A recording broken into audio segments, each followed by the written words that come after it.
Welcome to Revitalize and Replant with Mark Clifton, where we equip pastors to take their churches from declining to thriving by pointing them to a new future and a new hope. Join us weekly for encouragement and practical advice in your pastoring journey. Welcome to a special edition of Revitalize and Replant with Mark Clifton. I'm Dan Hurst. And on these special editions, we talk to, people that we consider to be special guests. Mm-hmm.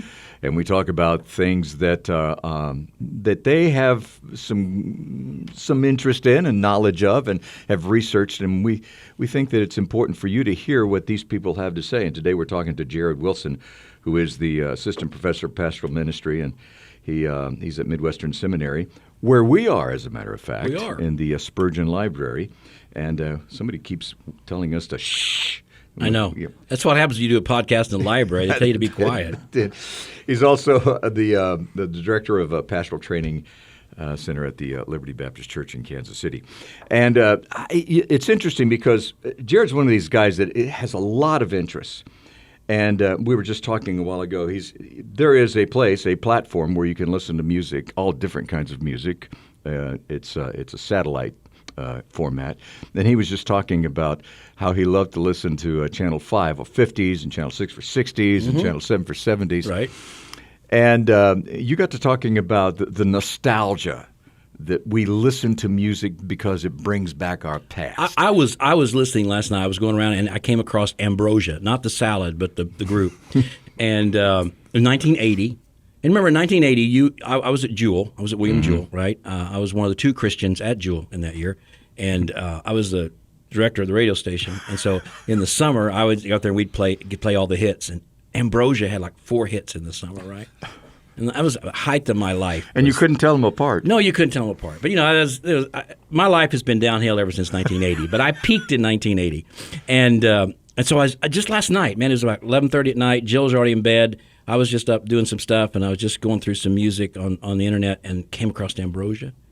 And I'm serious about this. I just sat down with the headphones on and closed my eyes, and instantly, it's 1980, and I'm 140 pounds. I got it going on. I got 3 or 4 girls on the line. I'm thinking, life is sweet, I'm serious about that. I was immediately transported back there, and I didn't feel 64 years old. I really didn't. Man, nostalgia is great. Oh, it is great. For a minute. And that's what we need to talk about today. So yes. Please welcome Jared Wilson. Mark, you know so much about nostalgia also, so this should be an interesting conversation. Well, I am nostalgia. A walking nostalgia. I know. Yeah. No, thank you, Jared, for being here. Walking Matilda. I got the walking nostalgia and the bookie flute.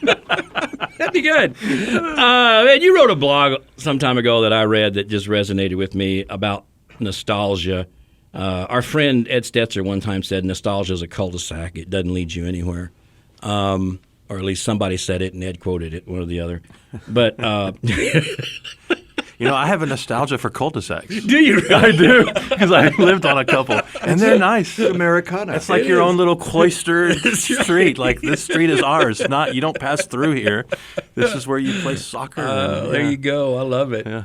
But one of the biggest dangers of dying and declining churches is their love of nostalgia. In fact, we often say that Satan has made nostalgia an idol in their life, and they've traded Jesus for the church as they know it and the nostalgia, because it is so compelling. So help us with that. Yeah. Well, why do you think it's so attractive? I'm going to turn that question on you, because I've thought about this a lot. I have nostalgia for times that I didn't live in. Really? And I think it was put in me. So I was born in 1975, so I'm a child late 70s through I'm a child of the 80s, essentially. Right. In the 1980s, there were so many teen movies, so movies marketed towards at least tween age years, marketed to kids, mm-hmm. that took place in the 1950s. Yes. So many teen comedies, and the chief one is Back to the Future, of course. But so many, and so I've thought about this a lot. Why were there so many teen movies uh-huh. in the 80s that took place in the 50s? Right. And I think it's because the people making the movies were kids in the 1950s. Exactly. Those were the adults who were greenlighting the movies, and they had a nostalgia. But what it did for people, for Gen Xers like me, is it gave us a nostalgia for the 1950s. So now I love the 50s and 60s, and I love all the music and everything. Well, my kids, my oldest was born in 2001. they have a nostalgia for the 90s. Mm-hmm. They didn't live in the 90s, but they love 90s stuff. They look up 90s memes and all these things. And I just wonder about that. Like, it's not just that we have a nostalgia for our own time. Right. We just love nostalgia. Yeah. And so I've asked myself, well, what is the attractant there? I think it has something to do with things feel simpler. They really weren't. When you live through these times, they're not really any simpler than. No. But what we see, the media produced, gives us this idyllic kind of time, I think. I was thinking about this last night. I was thinking about the Goonies last night, which came out, I think, 85 or 86, something like that. Came out when I was a kid. I was the age of the kids in the movies. Right. And what it captured was a time – so I was a latchkey kid for a time, right? Mm-hmm. Now that like almost doesn't exist. Right. So there was a time where you would leave in the morning, especially during the summer, and maybe your mom yells for you at lunchtime, but you don't come home until the sun's going down. You're out on your bike. You're with your friends. You're building things in the woods. You know, you're getting in trouble. You're getting in fights. You're doing – you live a whole life in a day. Like, that doesn't exist anymore. And the Goonies sort of captures that. These kids who go on this, pirate adventure or treasure adventure – I think it captures like a sense of childhood, and I think that's what nostalgia does. It projects the idea of something that's simpler than what we're facing. Right. So if you're translating into church world, I remember when things were good, but we're not remembering. There were just as many challenges and there were just as many obstacles, but we just remember the good times. And we think that makes it better than what we're facing now because we're trying to avoid the challenge of today. And I think, too, when you talk about nostalgia, you go back like I was talking about 1980. I go back to that. I know how it turns out between 1980 and today. But for today, I don't know how tomorrow's going to turn out or next week. That uncertainty of the future that's good. is frightening. Whereas in 1980, it might not have been a great future, but I know where it came to. I know I'm here now. So it's like that was a safe time to go back and think about the future. When you think about all that's going on today, it seems very uncertain. I've got kids and grandkids I'm worried about. I got the world I'm worried about. I got my church I'm worried about. But I could go back to those days, and I can just get lost in nostalgia for a while. And it seems simpler. It seems less complicated. Life is really complicated, especially for older adults, many of whom are in our dying churches. It's hard for them to make a phone call, to use an iPhone. I mean, everything we talk about all the time is so different from what they understood and experienced. And so they can walk into church and they're surrounded by things that are so incredibly familiar and seem comforting. And they really become an idol in their life. And it's a false idol if you're afraid of losing it and they're scared to death that you're going to take the pews away or remove something. But we are totally hung up on nostalgia. We're a very nostalgic culture, right? Yeah. Well, if you ever wondered, when you're a kid and you walk into grandma's house and it never changes for 40 years, they put maybe plastic over the couch so it doesn't get dingy or anything. But the people over the age of such and such don't remodel their homes. Grandma, it's a time capsule. Well, it's not just. I mean, that happens to all of us, right? Your favorite music is usually the music that you enjoyed when you were in your 20s is probably where it tops out. Teenage years into 20s, and that's just you press freeze. That's your favorite music forever. I think it's a similar thing, but at the same time, I think it's just what you described for older folks.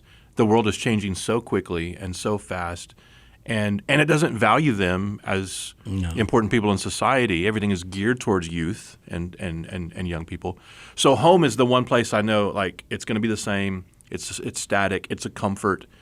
And I think it's just very easy to translate that over to church as well. Right. Like, church is the place where I feel at home. It's the place where God accepts me, and I don't want it to be different. It needs to be – I don't even think it's necessarily – I don't think it starts as a place of sinful stubbornness. No. I think it starts as a place of just comfort. Everything else is around my feet. The sands are shifting, and here's the one place I can go. And I think there's even a theological basis for that. God doesn't change, right? And this is the place I can go, and it's comfortable. It doesn't change. I can slow down.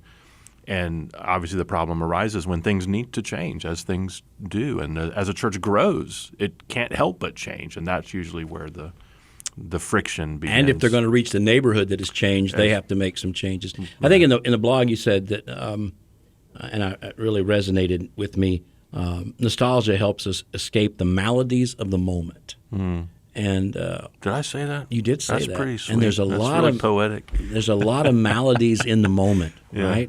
And so these older saints can walk into that church building, and for a moment they look at the picture. I'm working in a church now that's getting ready to be adopted by another church within 2 weeks of this broadcast, and so I was there Wednesday night, and so they have gone in at the request of the adopting church and said, take whatever you want. And there was always there's the hall of fame of all the former pastors. And when I went in Wednesday night, they'd taken all those pictures out of the frames. Wow. They're going to save them, right, and put them somewhere. But all the change that's taking place is really hard for them, but they agreed to embrace it. So I think, again, I like what you said, that and that's what I was listening to Ambrosia, I last night. I mean, for just a moment, I escaped all the challenges of this moment and went back to a time that just let me escape.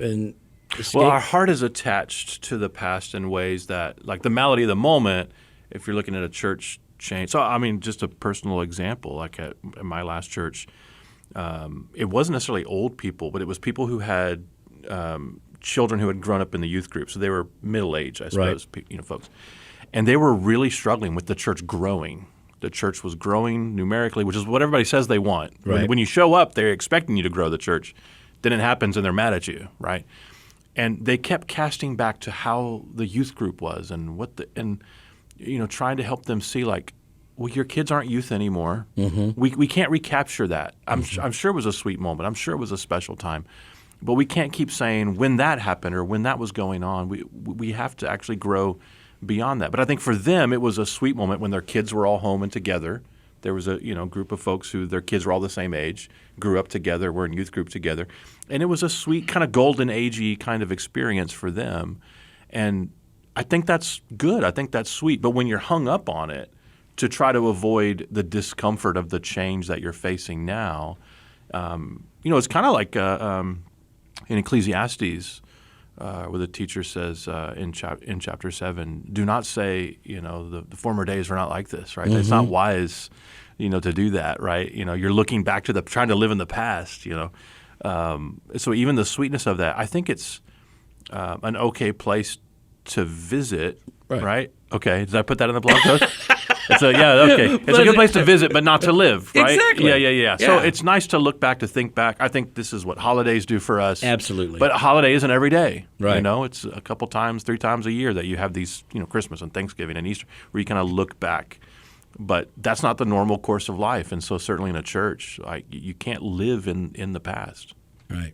And looking back, as you said, it's a great place to visit, not a great place to live. But Paul tells us to forget those things in a sense which are behind and look forward. Now he's talking about your sinful life, and I get all of that.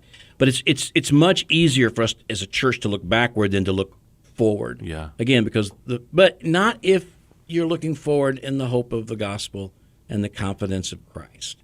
So if you were talking to a group of people who are in a church and their church is either going to die or they're going to have to make some significant changes. I mean significant changes. Yeah. The people who moved in around them are very different, perhaps even speak a different language, come from a different culture, all of that kind of stuff. And the church as they know it is going to have to cease to exist. How would you point them to a new future and a new hope and help them release the connection they have to the past and the comfort that is nostalgia? Yeah. How do you move them from a comfort that is nostalgia to really uncertain future, although it's not uncertain with Christ? How would you? Yeah.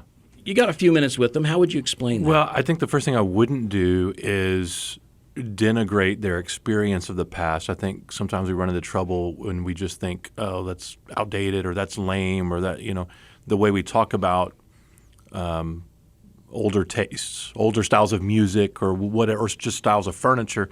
We have a disdain for that, and that's fine. We all have different tastes, but I think to begin with, if we're just like, well, that's not cool anymore, or that's stupid, or that's you're off on the wrong foot, right? Because you're essentially saying to those people whose heart is attached to those things, you're lame, you're uncool, right. You're not, So you don't start there. I think you begin with what's the purpose of the church. Mm-hmm. So you can affirm someone's past experience. You can affirm the sweetness of their nostalgia and be grateful that the Lord worked in different ways before.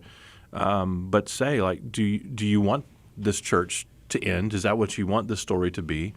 Or do you want the ministry of Christ to our neighbors now to be something that's vital? Do you care about lost people? I think coming back to the heart of what the church is about can kind of re-spark some interest in whatever the challenge may be. Oh, if we're going to reach our our neighbors now, we're going to need some new methods maybe, or we're going to need, a new package for this old message that we have.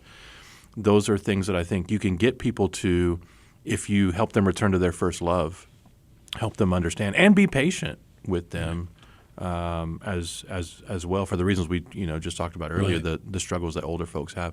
I also think just appealing to the ongoing work of Christ in their life. Yes. I think sometimes for older folks, the reason they're attached to the older stuff is because that's when they were super active and had a lot of energy, and they were vital in the church changing, and they feel like they're kind of being put out to pasture. Yep. That you're telling that they need to retire from the Christian life, and honestly, a lot of older believers and older churches kind of have retired from the Christian life in some ways. Like, well, I did my time, now it's your turn. They just want to sort of coast out, and to say, no, I mean, if you got breath in your lungs, you got a purpose.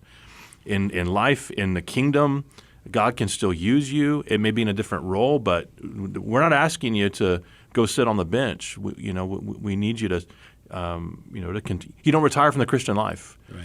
And so I think maybe even calling them to mentorship or to love or influence the younger generation, and I think giving them some roles to play, I think helps as well.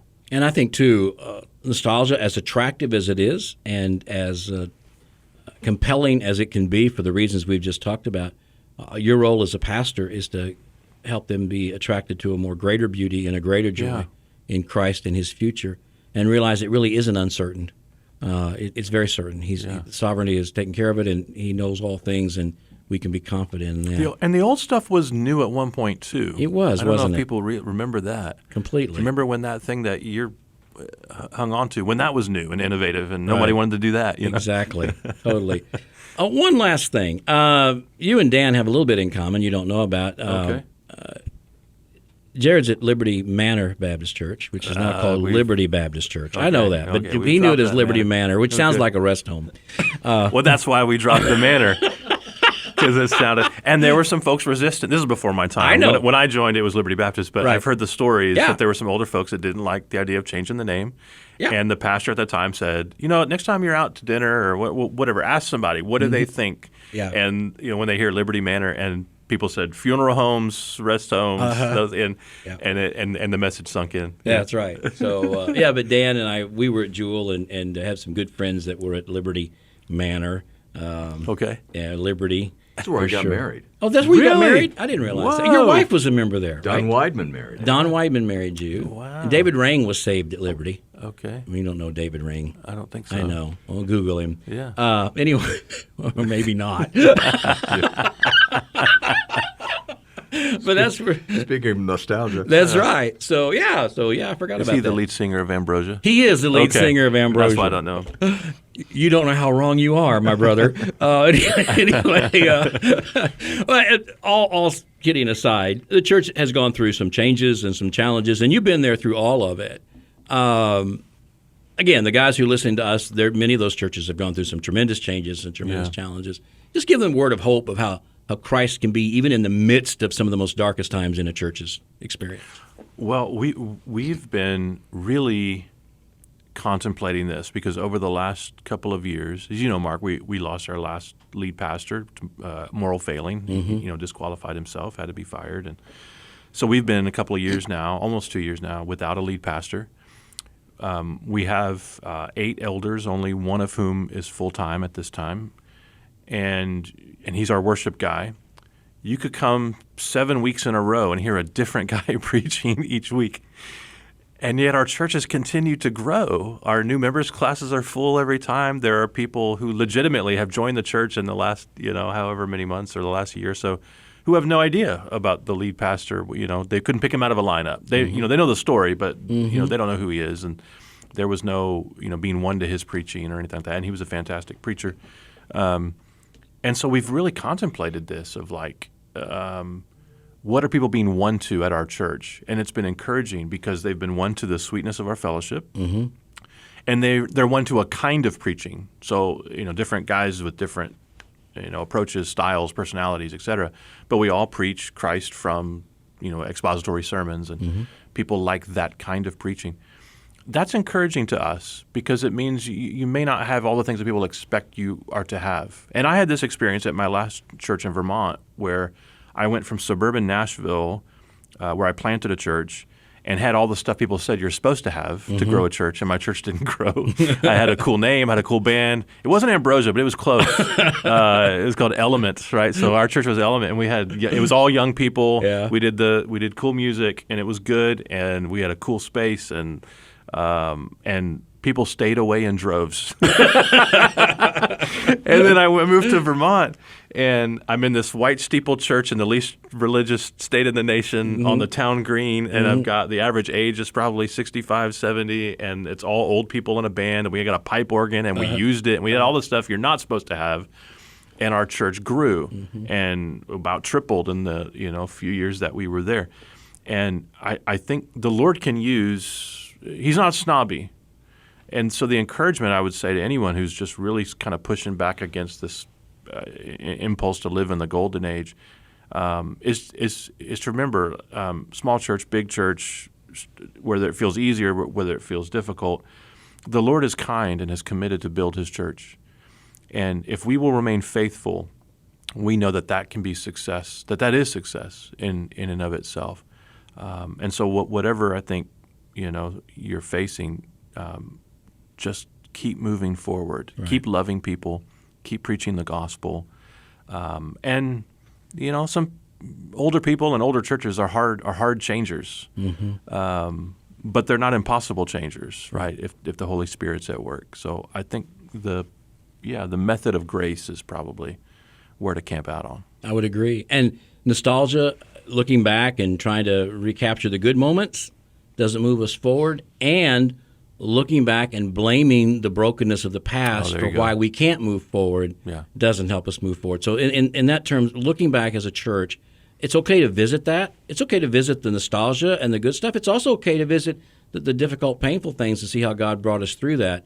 But you can't use, we say all the time, one of the things a dying church has to do is they have to quit making excuses for why they are the way they are. Yeah, that's right. You can't say, well, we had a moral failure in our pastor, so I guess we're really broke now, You also can't say, well, our greatest days were in the 1950s and we'll never capture those again. So you can't look nostalgic in a good way or even in a bad way at the past. And you can't – here you go. You ready? My Blackaby moment, all right? Okay. I like Richard Blackaby. I like him. By the way, the Blackabys have always – when I lived in Atlanta as a young man at the Home Mission Board, Henry lived in my cul-de-sac, mentioned a cul-de-sac. So when the guy writes "Experiencing God lives in your cul-de-sac," that's a pretty good deal. You're growing nostalgic. I'm growing nostalgic. I really am. But what Henry said was, and he's not the only person to say it, but it's really true. Your church can't stay where it is and go where God wants it to go. Mm-hmm. So you're going to have to follow Him where He wants it to go, and you can't stay right where you are and go where God wants you to go. So you've got to look for the future, look to Him, follow Him. And even though in an earlier podcast we unpacked some of your book that you've just written, Friendship with the Friend of Sinners. Friendship with the Friend of Sinners. Yeah. It's right on the tip of my tongue. It's also on the table. It's right there on the table. Again, when you engage in this amazing friendship with the Friend of Sinners, it encourages you in so many ways, including it gives you confidence for the future. And because He's going to be with you. As He's been with you in the past, He'll be with you in the future. And we have confidence in that. Thank you for the time you spent with us this morning. Oh, for sure. Thanks for having me, brother. And I enjoy everything you write, everything you do. You're a blessing to the church. You're a blessing to me. And I'm grateful you're here at Midwestern. And thank you for what you do. Yeah, thank you, Mark. All right. Thanks for joining us today on Revitalize and Replant. This podcast is brought to you by the North American Mission Board, where we help dying or struggling churches regain health for the glory of God and the good of their communities.